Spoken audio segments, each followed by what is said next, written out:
আমি engaged. No, I am not single. আসন্ন ঈদ উল ফিতর উপলক্ষে মুক্তি পাচ্ছে পূজা চেরি অভিনীত নতুন সিনেমা দম। এই ছবির মাধ্যমে প্রথমবারের মতো অভিনেতা আফরান নিশো ও চঞ্চল চৌধুরীর সঙ্গে অভিনয় করেছেন তিনি। সিনেমাটির টিজারে ভিন্ন এক লুকে দেখা গেছে পূজাকে। ছবিটির প্রচার প্রচারণার মাঝে ব্যক্তিগত জীবন নিয়েও আলোচনায় এসেছেন এই নায়িকা।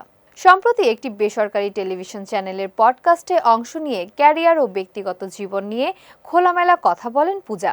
পূজা সিঙ্গেল কিনা এমন প্রশ্নের উত্তরে নায়িকা বলেন, এখানে আমি সত্যিটাই বলবো, আমি এঙ্গেজড। এই প্রথম আমি কথাটা বললাম। এই প্রসঙ্গে পূজা চেরি আরও বলেন, আমি যার সঙ্গে এঙ্গেজড সে খুবই সাপোর্টিভ।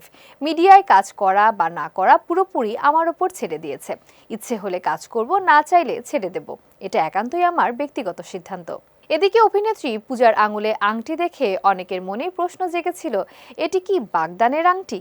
এমন প্রশ্নের উত্তরে পূজা সরাসরি না করে দিয়ে তিনি স্পষ্ট জানিয়ে দেন, এখনো এমন কিছু হয়নি। বাগদান হলে তো এই আঙুলেই আংটি থাকতো। এ কথা বলে তিনি নিজের বাম হাত উঁচিয়ে দেখান। তাহলে কবে বিয়ের পিঁড়িতে বসছেন? এমন প্রশ্নের জবাবে পূজা জানান, মানসিকভাবে পুরোপুরি প্রস্তুত হলেই তিনি বিয়ের সিদ্ধান্ত নেবেন।